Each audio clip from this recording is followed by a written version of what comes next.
Every year in the NFL, it's a new team. As far as goals go, we have one. Putting a f***ing ring on our finger. Welcome to the Buccaneers Observer Podcast. This is Ralph Phillips. I'm Molly Bay. Today is April 29th, 2020. 137 days until we get to see Tom Brady throw 405,000 touchdowns to Rob Gronkowski. That's the first game. Getting us to the Super Bowl. First game, they just say, okay, Bucs, you're going to the Super Bowl. Done. Season over. That's the first game? Yeah. They should just give it to us now. Just give it to us. We shouldn't have to go through all this trouble of playing it. Oh, I can't wait to watch it, though. I know. Even if they did just automatically give us the Super Bowl at the beginning of the year, I'd still watch every game. Yeah, me too. If you have noticed a different sound with our podcast, it's because we're trying a new configuration out here. We got our mics in. Woohoo! The NFL draft was done. We had originally done a podcast, what was it, Sunday night? I can't remember. And we had it uploaded and everything, but after re-listening to it, I just did not like the tone of the cut of my jib. Oh, I was very negative. What does that mean? Well, I was tired. And brain was not working. My brain was not working. And I was just really down on a lot of stuff. I'm like, man, I'm not trying to put that negativity out there. Yeah, we try to avoid that. Yeah. The NFL draft was done. We'll discuss that later in a bit. Are we going to discuss that after we go over some news? Or yeah, let's go over all the news, get that out of the way, and then we can talk about what our team is shaping up to look like. All right. No fact checks or follow-ups. We were absolutely perfect last time, which you know what that means. It means we just did not do any fact checks or follow-ups, which we got to get back on that, man. I'll tell you, it's sad. The NFL looked into Brady trying to go to Leftwich's house. If you're not familiar, he ended up going to Leftwich's neighbor's house, just walking in, setting his duffel bags down, and the neighbor was like, excuse me? Brady had the wrong house. Well, the NFL looked into it, like, why is Brady going to Leftwich's house? There's supposed to be no contact between players and coaches. Let's call this what it is. This is what it feels like to be a Patriots fan or a member of the Patriots organization. That's right. People were crying because they said, oh, it's a violation. You need to investigate this. Like the man has not been investigated enough. I know. He's already had the cops called on him or kicked him out of a park. Right. He's good. Like, leave the man alone. But it's, constant. Well, once a cheater, always a cheater. I guess so. I think that's the prevailing Don't you talk that way theory. About my quarterback. It was okay when he was a quarterback of the Patriots. He ain't a cheater now. Never was. The whole investigation was stupid. I'm rewriting history. About the Deflategate? No, I don't want to get into that. The investigating him going to Byron Leftwich's house. Well, you know that he is not the only one in the league to do that. You know they're doing it. Well, they're not getting caught. He got caught by walking into the wrong house like a big dummy. The league looked into it, did an investigation, and said that there was no violation going on. He was just there to pick up a playbook. Doesn't explain the duffel bags or why the playbook couldn't have been sent to him on his iPad or any of that. But, you know what? Some people just like a hard copy. And apparently, I don't even know if Byron Leftwich was there. The story was that Byron Leftwich wasn't even home, and he was just go in my house and pick it up off the counter. Oh. And that's why Brady walked into this guy's house. Right. And then I saw an article on Joe Bucks Fan where there was an interview with Gronkowski, and Gronk said that he had the Bucks playbook for like a month. Yes, I saw that too. That's going to be looked at as well, because that would be considered tampering. Yeah, they didn't have legal or permission from the Patriots to talk to him, I guess. Right. Well, I think it's just Gronkowski running his mouth. Yeah. That was Saturday on the Bud Light Seltzer draft party. He said, I was in a Tampa Bay Buccaneers playbook 4 weeks ago, and I wasn't even on the team. So, I don't know if these guys don't realize they shouldn't be saying this stuff, or if they're just talking out the side of their neck, or what's going on. I think it happened before, but nobody listens to Buck players, so. Yeah, right. They didn't care then.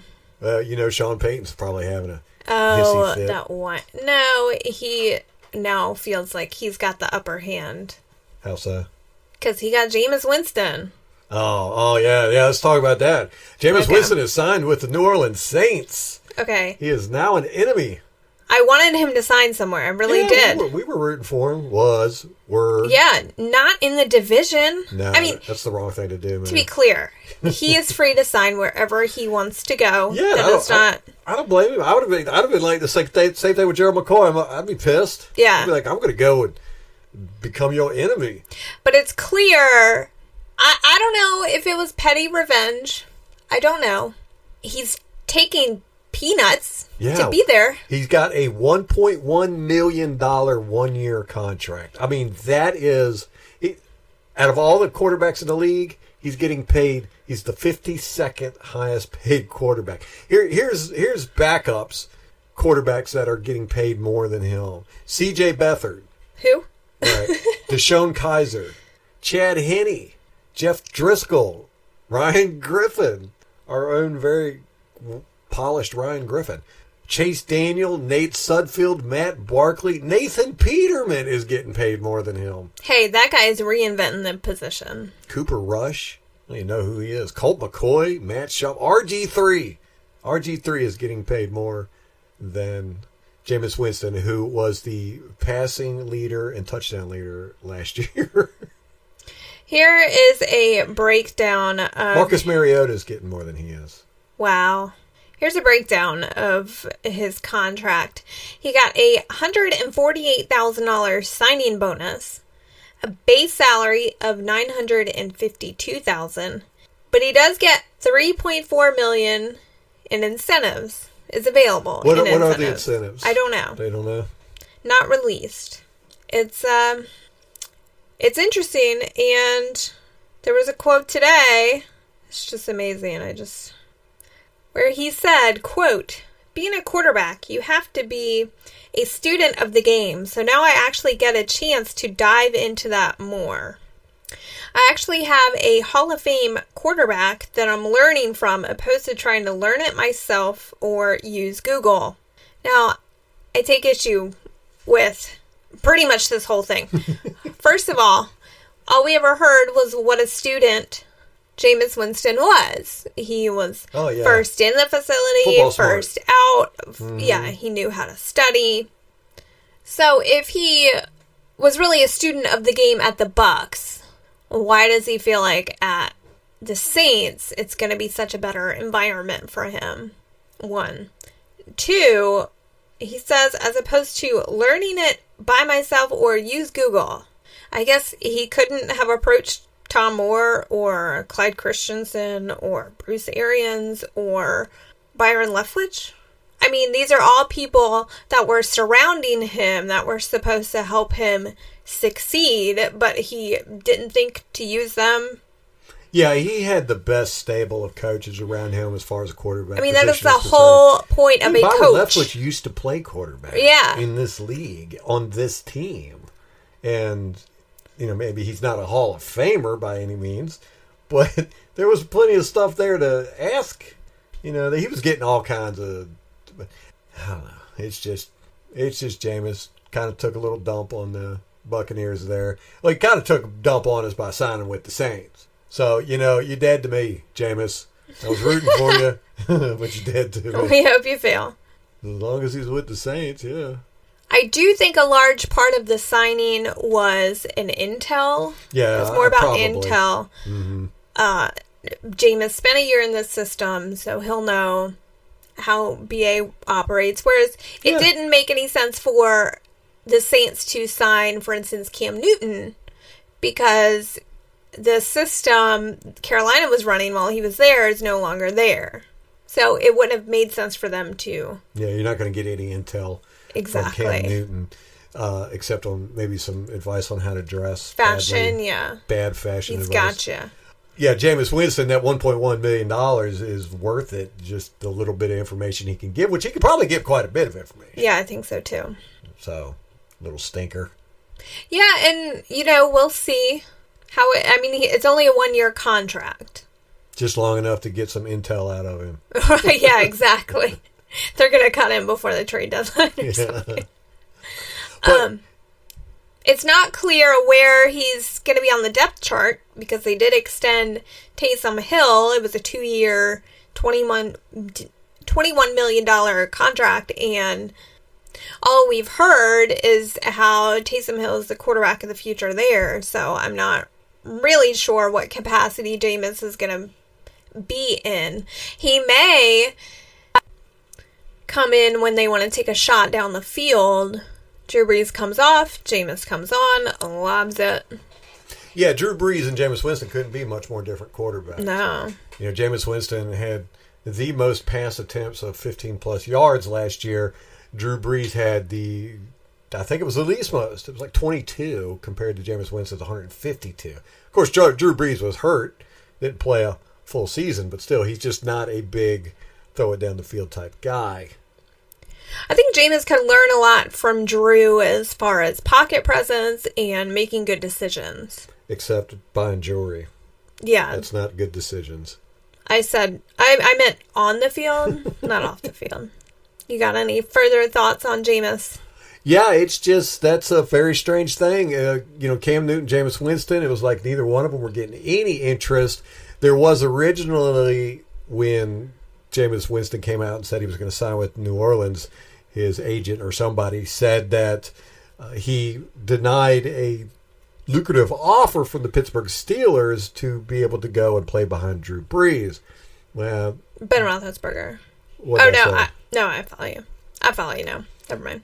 Well, the Steelers media and reporters, they came out and said, yeah, that's not true. We didn't offer him crap. Yeah, the GM went on one of the radio shows up there and said it was not true. Yeah, you can't ever trust anything these agents and media people say. You just never know. It's a business to them. They're trying to manipulate stuff. But Cam Newton, man, what's up with him? This is crazy. I mean, here it is. He's a 2015 MVP. A first overall pick. First overall pick. Can't even get a backup job anywhere. But I think it's like what you said. They can't physically evaluate him. And he's banged up. But James is banged up too. That's why I think it's more of a intel thing than it is. They see him as a starting caliber quarterback that they're going to groom behind Drew Brees. Well, I think Cam Newton's thing, it's more the caliber of his injury. It's that shoulder he's had operated on twice. Like, one shoulder surgery, okay, but a second one to kind of fix whatever went wrong, I think it has a large part to do with that. I concur. It's just so crazy that here you got two number one quarterbacks, number one overall draft pick quarterbacks who started for their teams for years. Jameis Winston comes off having the record for passing yards and touchdowns and can't get a job but for $1.1 million as a backup. I think that Cam Newton just needs to go to Atlanta at this point and sign as a backup. They should do that. Just to see, I'd love to have Cam Newton back in the division. Yeah, me too. Having him in there. I know. We could at least play him in preseason after our second stringers beat up on him. All right. The Buccaneers picked up O.J. Howard's fifth-year option for the 2021 season worth around $6 million.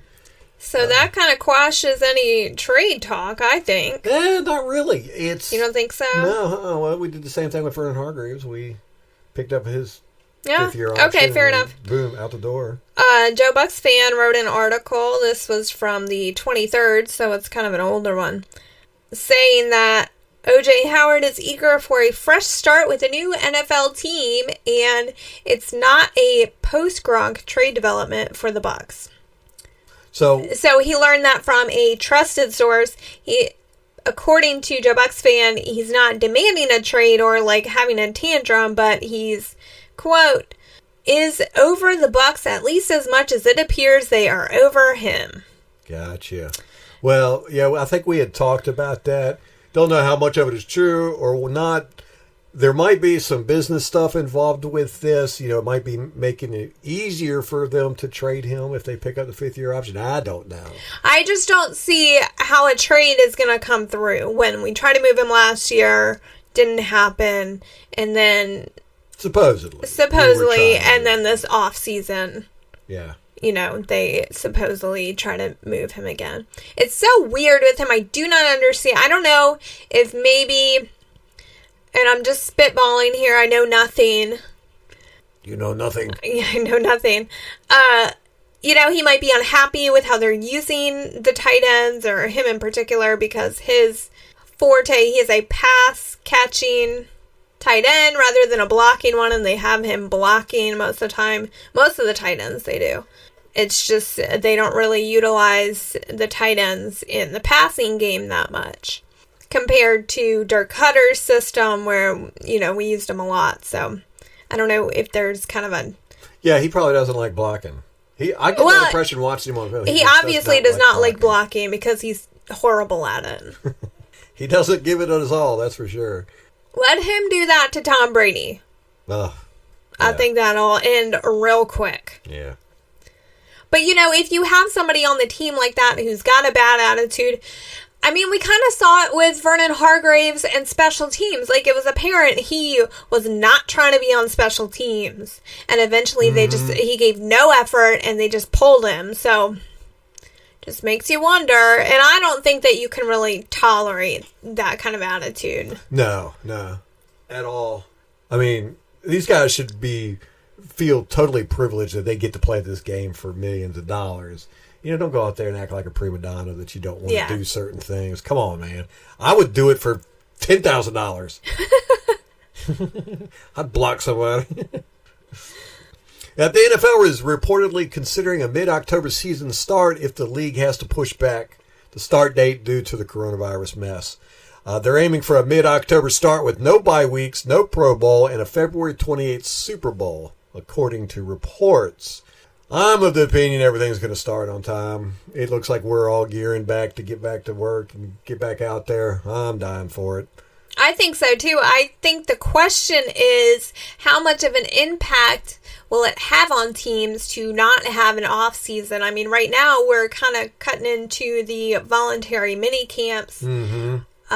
The rookie mini camp for the Bucs was scheduled to start on May 1. I doubt that's happening. Yes. Or they'll do it virtually, which how much can you do in that way? This contingency plan was reported by sports business journalists John Urand and Ben Fisher.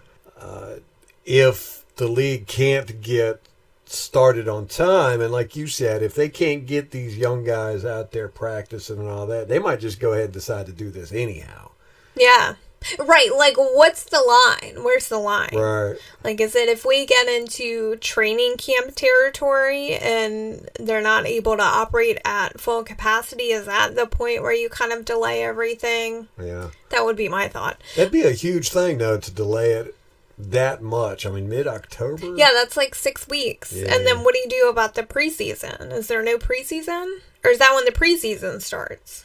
Because you can't take those, because preseason, you got to have a preseason because of roster cuts. Like, you got 90 guys on your roster. You got to cut it down to 53. Yeah, you got to see who you want to keep. Exactly. Evaluate all your talent. So it's really hard to do without a preseason. Maybe you don't need 4 games. But then preseason is also valuable for the players that are going to play during the season because you kind of get them a little... warm up, used to hitting in football shape, exactly. Yeah, so football shape. Preseason is important. I don't know if you really need the 4 games, but and then having no Pro Bowl, that's a big, huge thing. No bye weeks. Yeah, that's a big one. That's huge. Yeah, strategically and for guys to get kind of rested up. Yeah. So I'm hoping they don't do that. I'm hoping we get all this mess started. I'm so ready for some football. And they could just scrap all the mini camps and voluntary workouts and all that stuff because I don't know how valuable they are anyway. They might be extremely valuable, but... That's because you know nothing, John. I know nothing.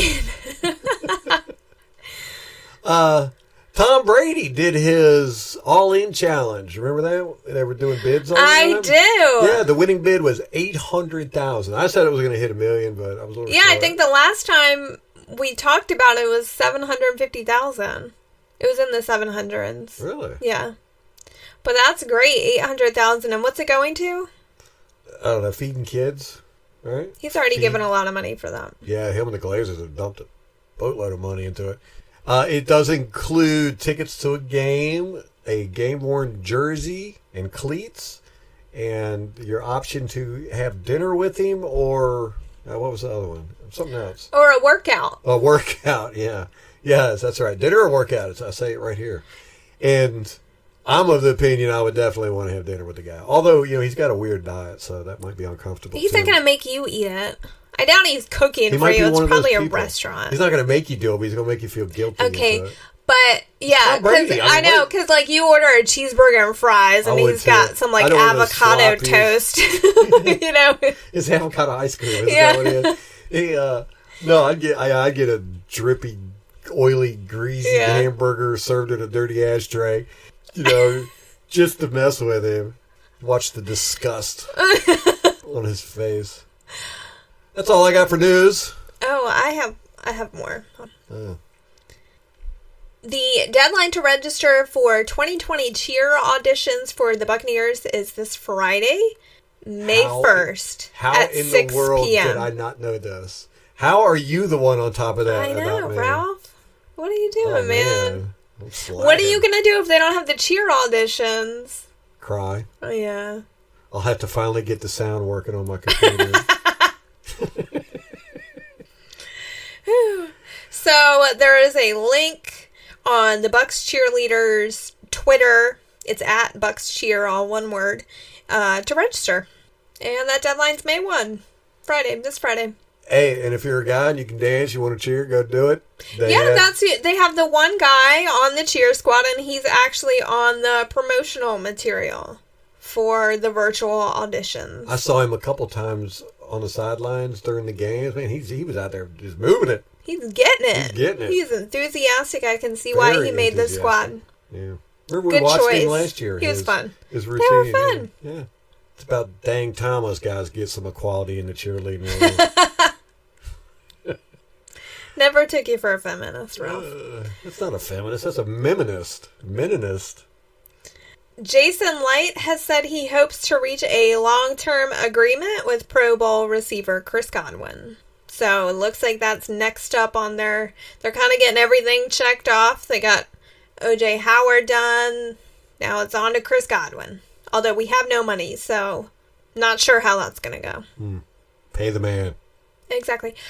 The Buccaneers are having a Meet the Rookies live stream. It is April 30th at 8 p.m. That's tomorrow. It is. Or today. It's on Buccaneers.com, the Buccaneers app, YouTube, and Facebook. I actually got a notification sent to my email where you could actually submit questions for the players. So. Oh, man. What did we submit? I haven't done one yet. Come on. I know. Get on it. We got to think of a thoughtful question so they'll actually read it. Or a really, really dumb one so they'll read that one. What's that one on Reddit? Would you rather have one horse-sized duck? Would you rather fight a horse-sized duck? Or 1,000, is it 100? 100 duck-sized horses. Although, who is scared of fighting a horse, Those things trample you, and they spook real easily.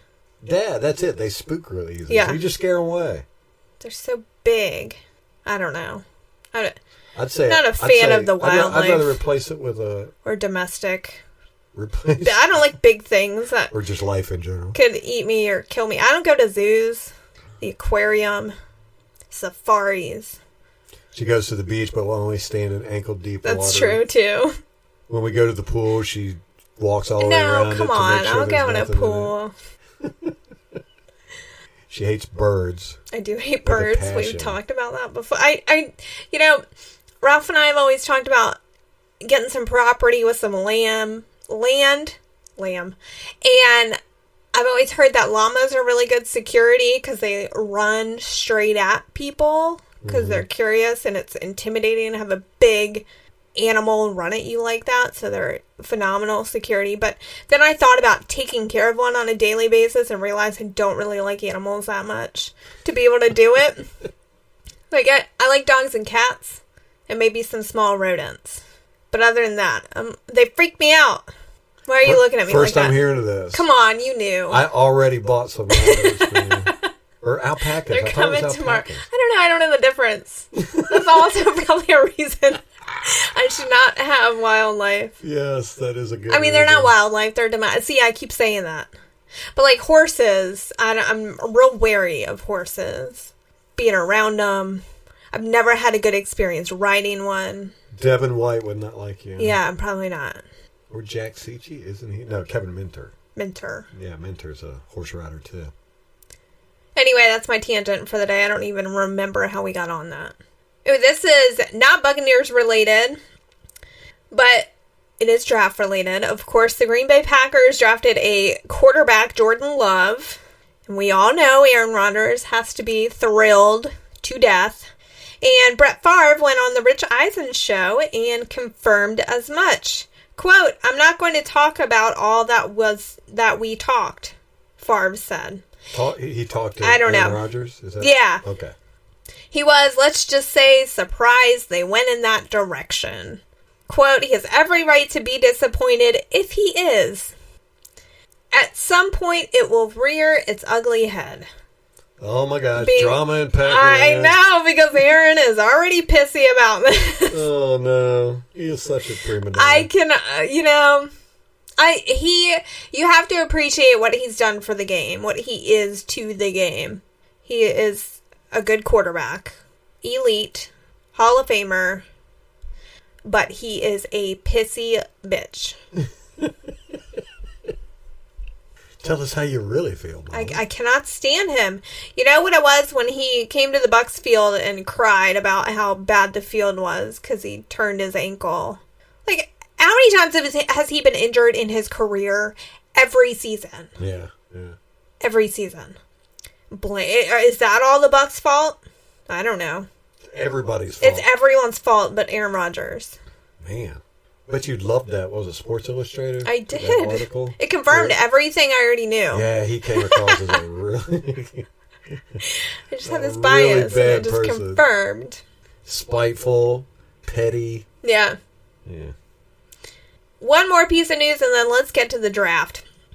The NFL has implemented executive pay reductions, a limited furlough program, and Roger Goodell offered last month to reduce his salary to $0 to help the NFL. Does that mean... And they accepted, yeah. They accepted. Well, he gets paid a lot of money. Yeah, a lot of money. I mean, he's already made enough money to set him for life. Like, he does not need any more, which is probably why he's like, I don't know, just take these $15 million on me. Or, it's more than that. It's it's like $30 million. Yeah, or something. It's crazy. a year. Yeah. So, at this point, I don't think he needs it. And he just said, I'm not, I won't take a salary this year. That's still cool of him, though. Yeah, I think so, too. He deserves props for that. Yeah. And then the executive salaries, so this is how they're getting reductions in their base salary, and it's tiered. So 5% for up to the manager level, 7% for directors, 10% for vice presidents, 12% for senior vice presidents, and 15% for executive vice presidents. No employee earning a base salary of less than $100,000 will be subject to a reduction, and no employee's salary will be reduced to below $100,000. And they are furloughing employees, but while those employees will not get a paycheck, they still get health care, and they're still guaranteed a job when they come back. And they don't know how long the furloughs are going to be. Why would the NFL need to be furloughing people? It's not like they... Well, it's people who cannot do their job from home. Don't know. It just seems like the NFL, one, has the money to just go ahead and pay the people. Yeah, you would think so. Two, I mean, what is it that the NFL is not able to do right now that they normally do? The off season? Yeah. I mean, the NFL. I'm not well, talking about and this sounds like it is the executives or kind of the front office people, I guess, in each organization. Are they all paid by the NFL, not by the organization itself? No, they're paid by the organization. Right. So is this just the NFL admin people? Right. So, I don't know. But, there's probably 50,000 people that work for the NFL. Yeah, exactly. We were surprised when we found out how many people work in the front office at the Buccaneers. Well, I can't remember the number, but it was like, what? It was like 120 or something? Yeah. Nah, I don't know if it was that much, but it was a surprisingly large amount of people. All right, well, before we get into the draft talk, let's get a bill or two paid. If you're thinking about making a podcast, I would highly suggest Anchor.fm. They are a great podcasting platform. The absolute best feature of it is that it is free. They have creation tools that allow you to record and edit your podcast right from your phone or your computer. You don't have to worry about distribution because Anchor will distribute it for you. They'll put it on platforms like Spotify, Apple Podcasts, and many more. You can make money from your podcast with no minimum listenership. And it's everything that you need to make a podcast all in one place. So download the free Anchor app or go to Anchor.fm to get started right now. All right, Molly, what you got for the draft? What happened? Can you give us a breakdown? Let us know what's going on, because I didn't pay any attention whatsoever. No, that's not true. We sat here and we watched the whole draft. Yeah, but we just waited until the Bucs came up to pick. We didn't watch anybody else. Well, before we get into your breakdown of the draft, let me get into my breakdown of the opinion of the draft parties. Now, Pewtercast had... No, not Pewtercast. Well, one of the guys from Pewtercast was there, but it was... I think it was Loose Cannon. I think it was kind of a collaboration of several different podcasts. Party online. Yeah, live streamed on YouTube. There was like 6 different podcasters and Buccaneers people on the video. And they did a great job. They were on there for the whole 5 hours, 6 hours, whatever. Of course, a few of them got a little tipsy. That's what we would have been doing. Yeah, we were definitely a little tipsy. We were going to do it, but we decided... Ralph had the good sense that it would be a lot. And I didn't realize until I actually watched the live stream how difficult that is to do. Sit there and talk for 5 hours? Yeah, just talk for 5 hours and be engaging. I mean, I would have been passed out by like 10 o'clock probably. So props to them. Yeah, props to them for being engaging and entertaining. And we had the Buccaneers official draft party up as well. We watched it on YouTube or Facebook. Can't remember which one. I think we were on Facebook. And that was such a letdown. I mean, they billed it as, we're going to have ex-players and current players. We're going to do giveaways and all this. So, I'm thinking it's going to be, just 5 hours of basically them just hanging out and talking and goofing off and all this good stuff. No, it was like 30 minutes before the draft. They had a few people come on. They had a statement by Tom Brady. There was a little clip of JPP. I think they had Chris Godwin on there. Casey Phillips was on there with Scott Smith. And then they had some of the defensive backs, Sean Murphy-Bunting and Jamel Dean. And then, like, before the draft, they were just like, peace out. And they put up a static image of, like, Buccaneers draft party. And that's the way it was for the rest of the night. They didn't do anything else. I don't even remember when it was our turn to draft if they had something in. Do you? Nope. Yeah, it was very much a letdown. Yeah. It's not what it was billed as, I feel like. Yeah. I definitely got the wrong impression from the advertisements that it was going to be a party. It was not my idea of a party. Maybe us and the Glazers have a different definition of party. So that's how our draft night went. We got pretty drunk. We sat here and watched Pewtercast and Loose Cannons. Whoever it was. Bucking Idiots. The Buccaneers draft party. And then we watched a static image. And of course ESPN. We had ESPN and NFL Network on, so we were getting all kinds of goodies from everywhere, except for the Tampa Bay Buccaneers draft party. Such a letdown. And what was up with this draft? It was the sappiest draft I've ever seen. And this is, we got to talking about this in the last podcast that we did that we decided not to put up because it was just too negative. This is one of the things I was just like, I don't know, but I just can't get over it. We were actually going to do a drinking game on this because every single profile they did of a player that was getting ready to be drafted or whatever, they had to bring up either that they had a dead relative, preferably a parent. Or siblings. Always gold. Or there was somebody close to them that was addicted to drugs. or there was somebody close to them that was sick, preferably with like a polio or something, Right. or the single mom. I mean, it was every single one of them. And it was, I don't know, man, it was just kind of weird to me. And we were so excited for this draft because it was finally, some football. We're sick and tired of hearing about this sickness. I want to hear some positivity, and so we're all excited before the draft. We need a good distraction. Yeah, we need a good distraction. And I'll be darned if they didn't for 20 minutes before the first draft pick talk about the coronavirus.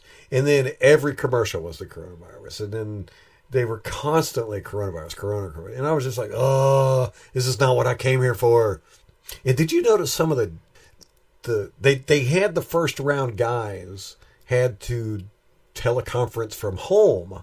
Normally they're at the place where the draft is being held so they could go up on stage and all that good stuff. But they were at home now. Do you notice those houses? Some of those houses. Incredibly gorgeous. Like $2-3 million houses.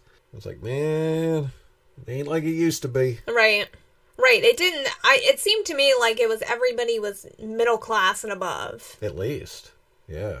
Yeah. But definitely. I don't know.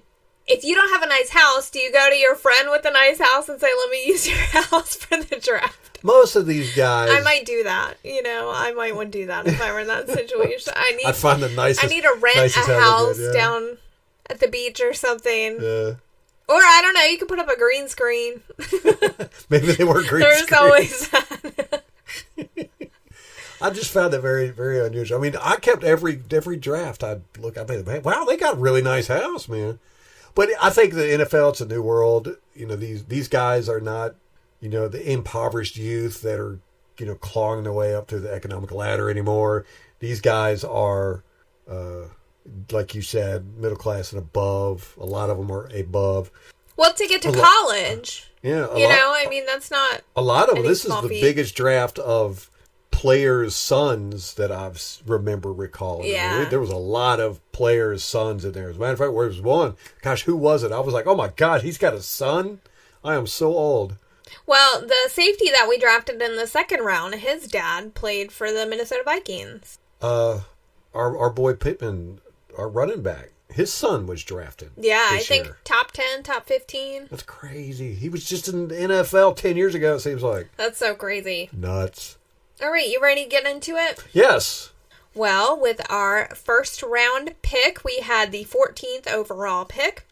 And right before we were set to pick, San Francisco was supposed.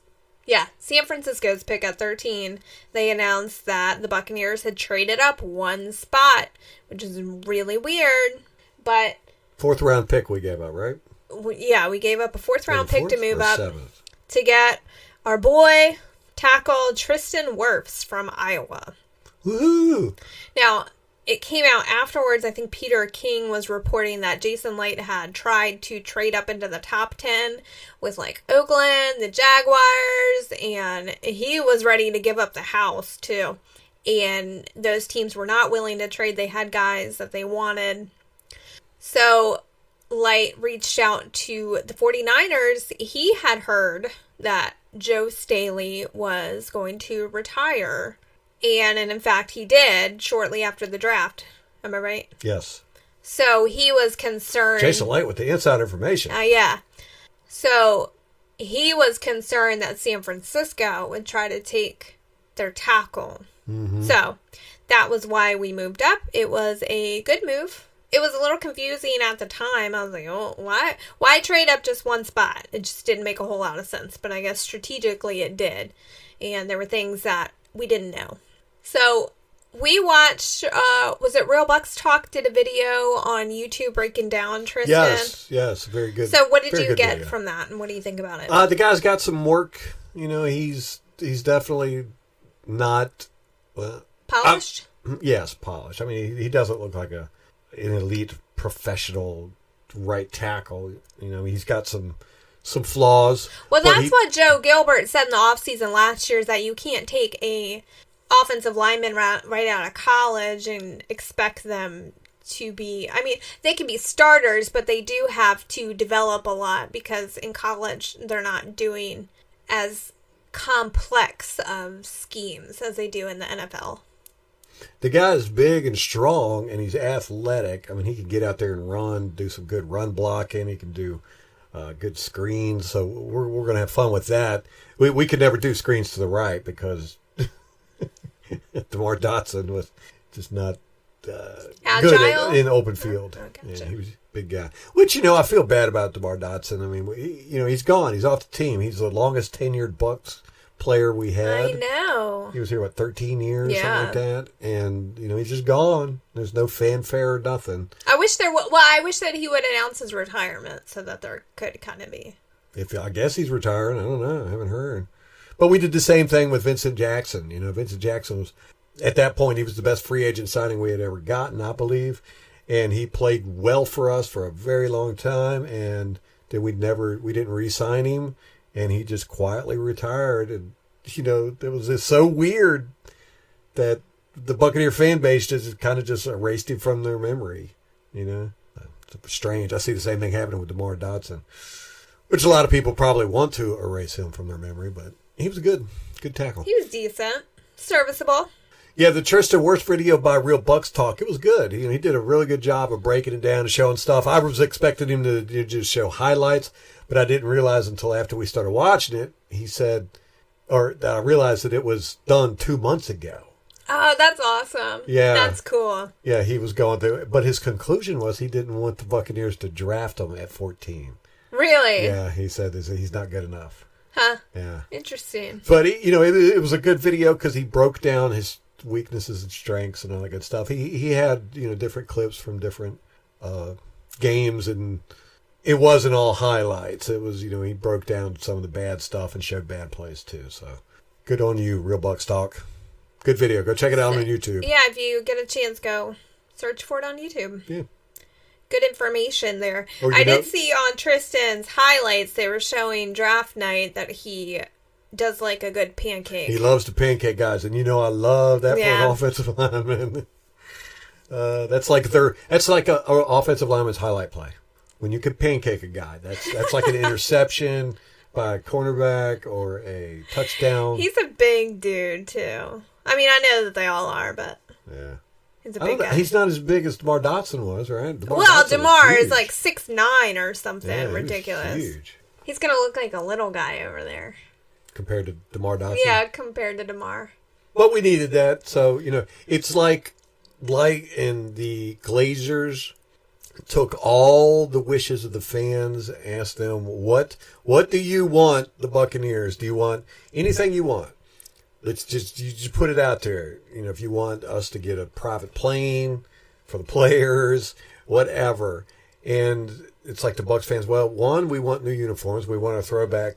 We want it back to the Super Bowl era. We get rid of them stupid numbers.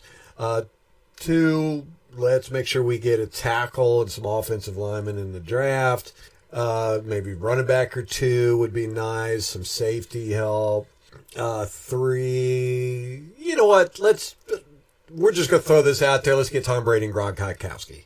See if you can do that, Glazers and Jason Light. And sure enough, they've done it all. I know. This has been the best offseason in Buccaneers history. Can I tell you, we live in Virginia, Are and you telling me that? I know that. not a lot of Bucs fans here. But I went out in my Bucs gear the other day into the grocery store, and I had 2 people comment on my gear.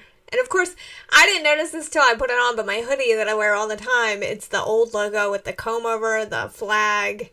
I need to upgrade, get a new one.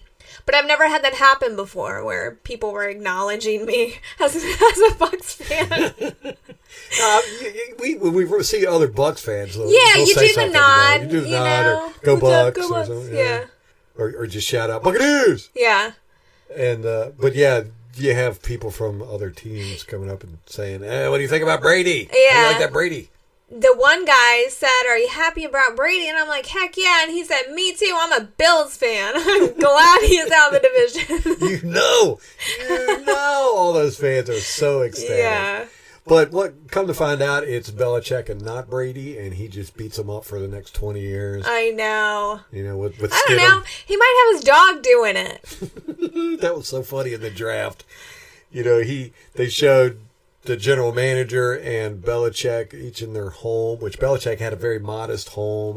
Didn't look like a multi-million-dollar house, but Belichick wasn't there. It was his dog sitting in the chair in front of the computer like he was making the picks. It was so hilarious. I don't know if Belichick intentionally tries to be funny, but he's just hilarious. He is funny. I know. His press conferences are gold. They're awesome. All right, let's go back to the Buccaneers. Quick aside. Someone should do like a voiceover of the dog in the chair, like picking the draft. That would be hilarious. Put Belichick's voiceover in? Something, yeah. Oh, that'd be funny. Just clips from over the years, just clips of Belichick talking. Shaggy DA. That used to be a movie. I can't remember who it was. Oh my gosh, was it Chevy Chase? Where he turned into a dog. He was a lawyer that turned into a dog. Oh no. Yeah, it was hilarious. Kids movie. Could be a football coach turns into a dog. Right, Belichick as a dog. He'd be like a bulldog, all grumpy looking all the time. Yeah. All right. For real though, back to the Buccaneers. Round 2, we selected safety Antoine Winfield Jr. from Minnesota. So this is the one whose father played for the Vikings. I was surprised at this one, but it was needed. I didn't think we'd go safety that high. I thought maybe we would go running back, but yeah, you can get good running backs deep in the draft. So. Yeah, which we did. Well, we hope we did. We got running backs. Exactly. Yeah. So I guess we kind of needed some depth at safety. We've got all our depth guys who we signed last season. We signed them all to 1-year contracts, I think most of them. So some of them I think are on the outs. We've still got Justin Evans, who we have no idea what his status is. Yeah, right. I know. Surgery in the off season on that Achilles. I don't think he's going to be playing. I don't think so either. Jason Light said something about they hope by training camp. If he sees the field at all this year, that'll be a bonus or something. I don't know where I saw that at. But we got Jordan Whitehead and Anton Winfield Jr. right now are pretty much the designated starters. What about Mike Edwards? He's considered a backup. So is Andrew Adams, Justin Evans, Dakota Dixon, DeAndre Hall, Javon Hagan. Those are all. But, I mean, this is preliminary. Crap, yeah. BA was real high on Dakota Dixon, and of course he ended last season on IR. Or actually, I don't think he even made it to the season. But then we had Orion Stewart that we brought in. Which he played pretty good. He was okay. He was a good depth guy. I liked him. But that was one of those 1-year contracts. Well, Buchanan we got rid of in the middle of the year. Of course, he wasn't really a safety. No, that money backer. So I'm excited to see another young guy in the secondary. Who would think, as a football fan, you would ever say that? What we need is more young guys back there. We really need to get a veteran back there, man. I think so, too, but we have, no money left. Yeah. It'll be somebody on the cheap. Yeah. Or trade for somebody. Yeah. I don't know. Yeah. In the 3rd round, we selected running back Keyshawn Vaughn from Vanderbilt. Keyshawn. We gave away our 4th round to San Francisco to move up that one spot. So was it San Francisco we traded with? It was. Huh. In the 5th round, we selected wide receiver Tyler Johnson from Minnesota. 6th round, defensive tackle Khalil Davis from Nebraska. And we had 2 7th rounders. At 241, we got linebacker Chappelle Russell. And at 245, we got running back Raymond Calais. Calais? Yes. He pronounces his name different than Calais Campbell. Okay, that's good to know. Calais. Yeah, he is from Louisiana, so he uses the French, where they... Oh, okay. Yes. Interesting. I know. Freaked me out. Huh. And the college was Louisiana Lafayette. I probably butchered that. So... We kind of went across the board. We got a little bit of everything. We got some offensive lines, some receiving core, some running back, defensive line, linebacker, and secondary. Kind of spread it around. Yeah. Not like the Carolina Panthers who drafted all defense. Did they really? Yep. Seven defensive players. Well, they did jettison their whole defense, and then it's like you have more to rebuild there. At least on offense, they've got a Christian quarterback. McCaffrey. Yeah, they got their quarterback. all. Christian McCaffrey. So we've got at running back, we've got Ronald Jones. Right now, he's the only designated starter. Keyshawn Bond, Dario Ogunbowale, Raymond Calais, T.J. Logan, and a Cedric Ware. So we've got a stable going. That'll get pared down. It'll be interesting to see if Dario makes the roster this year. I think I liked him. I did too. Well, they had him as a special teams captain last year. That'd be a far way to fall. Yeah. Yeah, he was our closer. I mean, we brought him in the fourth quarter, and he was our third down back, too. A lot. He was a good pass catcher, too, I thought. And then after the draft, we signed a bunch of people. What'd you say, 13 people? And we still have, I think, 6 roster spots open with like $3 million left. Do we have $3 million left? I haven't looked today. Well, who was the last person we signed? Gronk. After Gronk, we have like $3.5 million. We've got $4.36 million. Okay. We're actually the 5th worst in the league right now as far as that. Here's the least cap space post-draft is Rams with $419,000, Patriots with $1 million, Falcons with $2.2 million, the Saints with $3.85 million, Bucs with $4.36 million. The Panthers are number 10 at $7 million. So us NFC South guys, we like spending our money. We don't let that stuff sit around. Yeah, why would you? We ain't trying to collect interest. Now, as far as our draft is concerned, we did pretty good. The consensus around the league is that we did pretty good. As a matter of fact, theathletic.com has what's called the consensus big board draft rankings. They've been doing this for a few years. What they do is they take about 60 different ratings and combine them together to come up with the consensus draft board. And they're relatively good. They put out a little thing every year about how who they hit on, who they were wrong about, blah, blah, blah. And they're generally pretty good. And they've given the 2020 consensus big board draft rankings. Number 1 goes to the Arizona Cardinals. The Tampa Bay Buccaneers are number 6. Okay, top 10. Pretty good. Yeah. So we won free agency and we won the draft. Oh my gosh, we have just killed this offseason. Like I said, they just kind of give us a Super Bowl now and just. And we got killer uniforms back. I know, they're so cool. Oh man, it's going to be so awesome to see them back out there in those uniforms. Let's see, the Carolina Panthers got 11th. How in the world could they get 11th by drafting all defensive players? I guess it goes by need. New Orleans was 18th. Ooh, Atlanta. Where you at, Atlanta? I'm scrolling. Oh, 30th. Ooh. Oof. We'll do a Know Your Enemy with the draft from our opponents coming up. Molly's going to look all into that. She's very excited about it. Can't wait. She just found out about it. Surprise! I knew that. I knew it was coming. We signed some undrafted free agent rookies shortly after the draft. Actually, I think almost immediately. And this I is think who you we got. texted me like immediately after the draft was over, and you were like, "We just signed 7 people." Yeah, a bunch of people. So we got a quarterback, which BA came out and said the guys that they wanted in the draft were not available. So we picked up waited. this slum, this schmuck. Yeah, well, they obviously like him if they're bringing him in. That's how it sounds like. That's how it feels. You know, that guy's got to be like, "Oh man, yeah, we couldn't get the guys we like, so we'll settle for you." We'll settle. We are settling for Reed Sinnett from San Diego. That's horrible. We got offensive lineman John Molchin from Boise State. Wide receiver Josh Pearson from Jacksonville State. Offensive lineman Nick Everett from Rice. Safety Javon Hagan from Ohio. Wide receiver John Hurst from West Georgia. Outside linebacker Cam Gill from Wagner College. Linebacker Michael Divinity from LSU. Quarterback Parnell Motley from Oklahoma. Center Zach Shackelford from Texas. Defensive lineman Nasir Player from ETSU. Oh gosh, this guy's name. I'm going to butcher it and I apologize in advance. Defensive lineman Benning Patoa from Washington.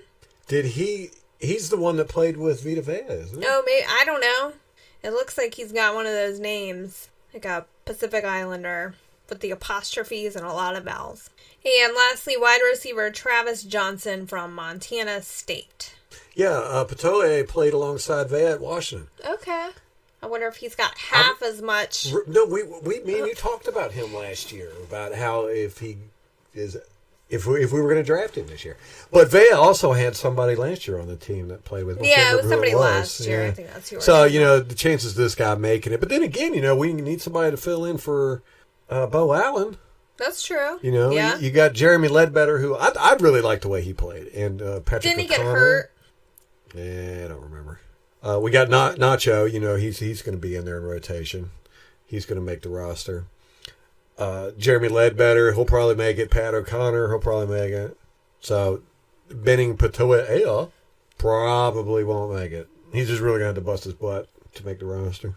There's always the practice squad. Always a practice squad. God, we've got like 13 wide receivers on the roster right now. Do we? Yes. We are stacking up bodies, man. We got, Mike Evans and Chris Godwin starters. Then we've got Tyler Johnson, Scotty Miller, Justin Watson, Josh Pearson, John Franklin, Cyril Grayson, Jaden Mickens, Bryant Mitchell, Spencer Schnell, Travis Johnson, John Hurst. I think the Buccaneers would be the worst team possible to go in as a wide receiver because, there's already 2 wide receivers that have already got starting jobs. That's just Mike Evans and Chris Godwin. They ain't going nowhere. So you've got all these guys basically fighting for 3 spots, 4 spots maybe. Yeah. And, Scotty Miller. He's got a foot in the door. Yeah. So does Justin Watson. Right. I like Schnelly. Rashard Perriman, we got rid of him. Probably a good thing because he just got arrested. What? Didn't you say he was arrested? No. Who? Wrong one. Breland. Bashad Breeland, Breeland. Your boy. Yeah. Oh, my gosh. Yeah. All kinds of stuff. Sorry to hear that. And he was already in trouble with the league for another substance abuse issue. Oh. So he was already facing a 4-game suspension. I'm sitting here and you're talking about it, and the whole time I'm thinking Bashard Perriman. So I was like, well, glad we got rid of him now. Nope. Different guy. So now we've got 4 quarterbacks on the roster. Tom Brady, I think he might make it. Yeah, we'll see. Yeah. Blaine Gabbert, Ryan Griffin, and Reed Sinnett. Ryan Griffin apparently is never going to leave this team. I really want to see him get a shot. Maybe he will after Tom Brady. Tight ends, we got Rob Gronkowski, O.J. Howard, Cameron Braid, Anthony Auclair, Tanner Hudson, Jordan Leggett, and Cody McElroy. We are stacked at tight end. We really are. Offensive line, it's pretty much set starter-wise. We got Donovan Smith, Ali Marpet, Ryan Jensen, Alex Kappa, and then the new guy, Tristan Wirfs. They got him starting? Oh, they're going to have him starting. Oof. Yeah. I know, it's scary, isn't it? As far as backups go, we got Joe Haig, Zach Bailey, Brad Seaton, Anthony Fabiano, Aaron Stinney, Zach Shackelford, John Molchen, and Nick Leverett. It's nice to not really be worried about the offensive line this year. I wasn't worried about it last year. No, but we have it pretty much set. We don't need... We were a little shaky at guard last year. Yeah.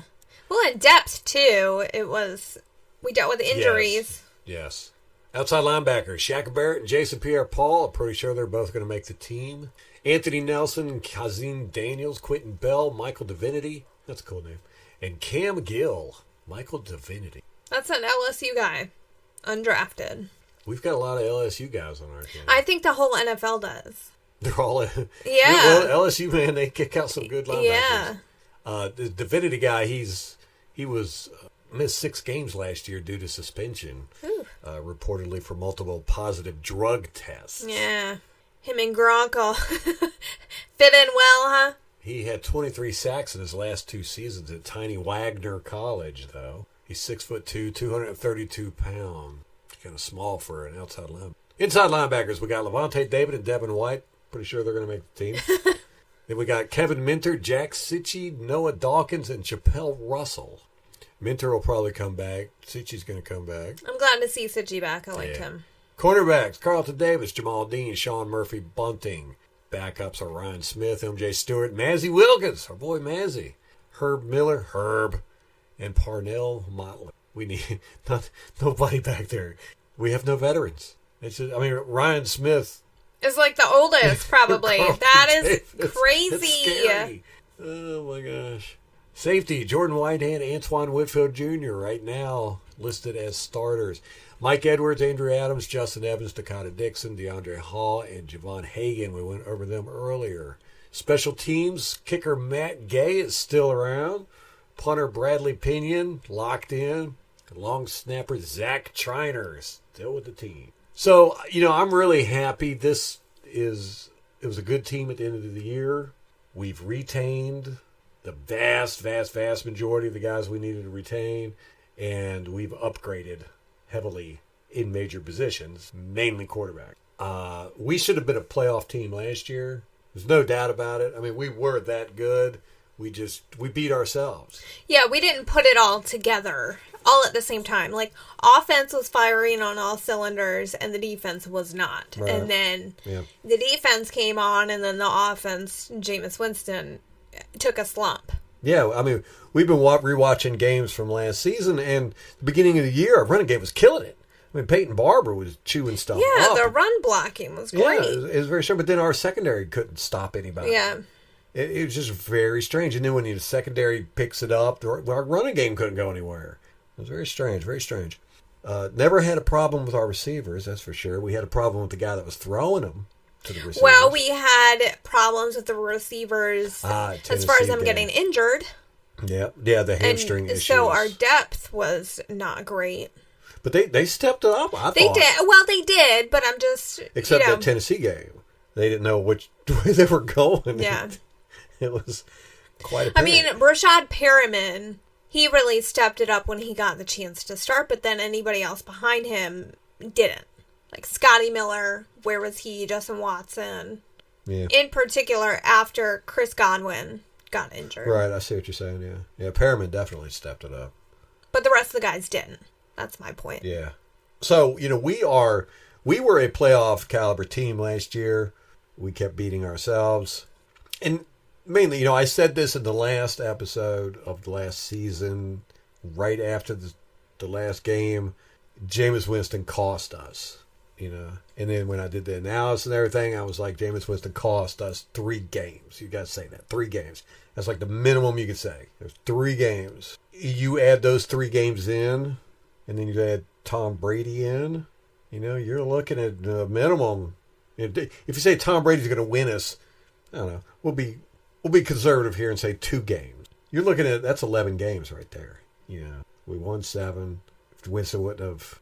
Oh, that's including Winston's. 3 games, yeah.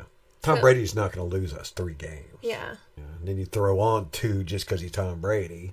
That's 5 games right there. So it'd be 12. That's a 12 Man, win season. I ain't trying to math up in here. So, yeah, I think we are destined for greatness this year. My football math is proving that we are going all the way, baby. Too. Football math. It is infallible. Football math, man. It's amazing the stuff you can do with the football math. I'm so excited. I want football to start tomorrow. Can we just do this? Let's do it. All right, once again, if the audio sounds funny, we're still working on stuff. We'll get it pounded out in the next few podcasts, I'm sure. But we got some good stuff coming in the pipeline. There's a reason why we're doing this, making you suffer through this bad audio. If you want to get in touch with us, the best way is Twitter generally. You can find us on Twitter. Our handle is @Bucs_Observer. Sign up there, subscribe, follow us, whatever, like. You know the routine. We have videos on YouTube. Just look for Buccaneers Observer. We've got a Facebook page as well. Look for Buccaneers Observer. We're going to make you do all the work. You have to search for us. We don't have Instagram because it's just too much for us. And I don't... What are we going to put up? Pictures of us watching games in our living room? I don't know, man. I see people putting some silly stuff up on Instagram. I'll show y'all what I'm cooking. And we got the website, BuccaneersObserver.com. Go check it out. We haven't done anything with that here for a while. Of course, we've got great plans for it. We've always got big plans for stuff. And if you want to get in touch with Molly, you can reach her at her email. It's Molly@BuccaneersObserver.com. If you want to get in touch with me, it's Ralph at BuccaneersObserver.com. Isn't mine Molly Bay at BuccaneersObserver.com? What did I say, Molly? Molly. I'm going to make you a Molly address because Okay, we do this. it. Yeah. You do it all the time. I know my email address. That's why you need to be saying this, because you know your email address. All right, that's going to wrap it up for us. Stay safe out there. Don't get anywhere near anybody else. Ever. Don't even look at anybody else for the next couple of weeks so we can get this wiped out and get back to football. But until then, Go Bucs.